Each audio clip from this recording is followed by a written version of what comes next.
It happened. It finally happened. The Giannis Antetokounmpo trade saga is over after years and months and the recent lead up, hours of just straight lying on Twitter timelines. The Giannis is getting traded in the next 48 hours. Giannis is getting traded tomorrow. Giannis is getting traded next week. It finally actually happened. Giannis Antetokounmpo gets traded to the Miami Heat in a blockbuster package for Khalil Ware, Tyler Hero, Kasparis Jakuchinonis, and Jaime Jaquez Jr., along with 3 first-round picks, a pick swap, and a second-round pick. And the Heat are receiving Bobby Portis and Giannis Antetokounmpo.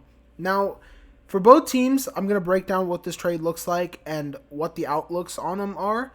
But first, this just felt overdue, man. Like, it felt like after striking out and striking out and striking out, the Heat finally land a big name in free agency or the trade market.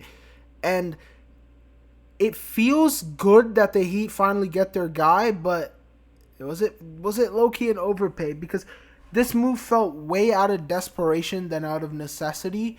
Although Giannis is a top 10 to top 5 player, definitely top 5, what am I saying top 10 for, in the NBA, how many people want a 31-year-old Giannis right now? A lot. How many of them wouldn't gut their roster to get Giannis is the question. Because a lot of teams right now who wouldn't want Giannis Antetokounmpo on their team, but what is the price for Giannis? That was the biggest question coming into this Giannis trade saga is, as he keeps getting older, what is Giannis's value? He is 31 right now. And his game is not going to age, it's not going to age gracefully because he is a player that relies on athleticism and athletic dominance rather than a non-athletic game like Jokic or Luka's. So Luka and Jokic, they still will play higher levels of basketball for longer periods of time just because naturally they're not exerting too much force on their body compared to Giannis Antetokounmpo. Now, does that mean Giannis is still not going to be good? Of course not. Giannis is going to be great. He is going to be a top 5 player next year. He's still only 31, which is still in his prime, but his window to be in that prime is getting shorter. And on the Miami side of things, you don't want that. You don't want a short window, especially with a roster right now that isn't complete. If we've learned one thing from the parity era, it's that depth is king. Depth is what makes the king. Kingmaker is depth. You will not win the Larry O'Brien if your team isn't 8 to 9 man deep. And when I mean deep, I don't mean the 9th man maybe can get minutes. No, you need 8 to 9 playable, high-quality players. Just look at the last championship. You had Brunson, you had Mikal Bridges, you had OG Anunoby, Josh Hart, Karl Anthony Towns, Jose Alvarado, Mitchell Robinson, and on top of that, you had Deuce McBride, you had Jordan Clarkson who came in minutes, Landry Shamet. All 10 of these guys had key moments in the playoffs, each of their on their own. And they won the championship. Look at the year before that. Thunder, we don't even have to speak on their depth. The Boston Celtics, one of the most talented, well-rounded teams of this decade, easily. On to 2023, the Nuggets, deep as one of the deepest teams. And then 2022, the Warriors. Ever since that 2022, even the Warriors weren't that deep, but ever since 2022, we've noticed that depth is now the kingmaker.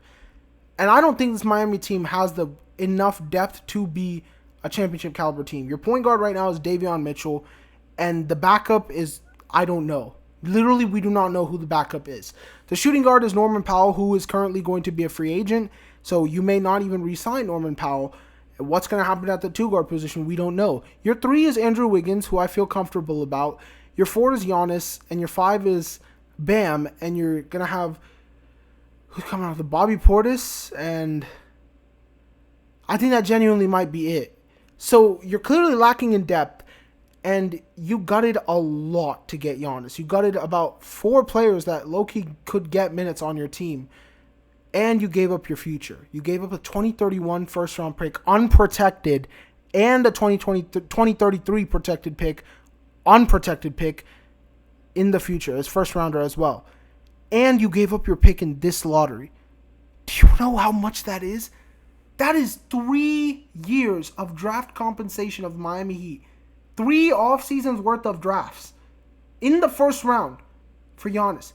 And those 2 picks in the 2030s We don't know how good Miami is going to be in those years. Now, look, I know the philosophy with Pat Riley is like, okay, we're the Miami Heat. People are going to want to come play for us. We're a free agent attraction. Surely we'll get someone. When was the last time you actually got someone? This Giannis trade was after like 6 strikeouts. You missed out on like every single big star before this. The biggest name that has came to your team since LeBron James was Jimmy Butler, who when he signed at the time was not the level of player he became on your team. And he also asked out. So clearly Jimmy Butler was the last big name you signed, and that was in 2019. It is 2026 right now. 7 years of straight misses. It took 7 years for you to get Giannis, a 31-year-old Giannis, who you were linked to for the last 2 years, and it took so much more than what you wanted to give up. Now, in 2031 and 2033, you don't know if there's going to be a Giannis for you to snag. You don't know if you're going to have a team that's going to be competent. So your window is now. If Larry O'Brien doesn't find his way back to South Beach, this trade is a failure for the Heat, and it is going to be a catastrophic failure with huge consequences. Because right now, this team lacks shooting, this team lacks depth, this team lacks a lot. Playmaking, so this cannot be the last move Miami makes this offseason. Because frankly, if this offseason for them ended today, I hate this move for Miami. It's such a bad trade for Miami. But if I trust Pat Riley, he is the basketball guru. I think he has some more moves in store. I think they're going to find a point guard in free agency or via trade. They're going to have to sacrifice their caliber of player. Like maybe Wiggins goes out for 2 more players that could play. Maybe they're not Wiggins' caliber, but they're still playable players just to build out the roster. Because, frankly, Giannis is cool. I mean, he's good as your 1A. Is Bam good for the second option on championship caliber team? We've seen him be the second option on a finals team, but clearly those two teams were not expected to win the finals at all, and they got beaten up pretty handedly. It took like a Herculean effort from Jimmy Butler to even get to the finals in both those years. And one of those years, you were a play-in team, so you weren't even expecting to go to the finals yourselves. So it's a lot of lightning in a bottle runs with Bam, but I don't know if this time you can do that again. And on top of that, Giannis' health, man. Giannis' health is scary. Last 2 postseasons, he's not been fully healthy, and he's 31, and he's not going to get any more healthier. So Miami got to find some sort of answer quickly to build this roster, because if they don't, you just gutted your future for 2 years of competitive basketball, I guess, but that's about it. But for the Bucks, let's talk about them real quick. For the Bucks, this is the best trade you could have gotten. You got 3 first-round picks, one of them in this lottery. So now you have 2 lottery picks in this draft. You get Miami's 2 future first-round picks where those literally could be the number 1 pick in the NBA draft. And they're unprotected, so you don't even have to worry about any protections or anything. And you get 4 players, 2 of which are very, very highly coveted across the league. Teams like the Pistons want Tyler Hero. Jaime Hawk is a player everyone wants on their team. He's a 6th Man of the Year candidate. So you can use those players to get even more draft capital if you are not content with the draft capital you got now. But on the flip side, if you keep them, that's just going to help you, because you don't own the full rights to your first-round picks for the next couple of years. So if you're a playing team with this current roster, you could avoid having to pay the tax of trading for your first-round pick back, because it could just end up being like a late lottery pick, and at that point, it kind of cuts your losses, you know what I mean? If you'd rather that be the lottery, like a late lottery pick, than the number 1 overall pick, obviously. But on the flip side, if a team like Portland wants Jaime Hawkins or Tyler Hero, you'd be like, hey, give us our picks back, we'll give you these guys. So you have 2 options there, and you still got young players like Khalil Ware and Kasparis Kuchinonis, who can develop into pieces for your long-term team if you are trying to rebuild into contention, which obviously you should be doing. And you get 2 lottery picks now. You have 2.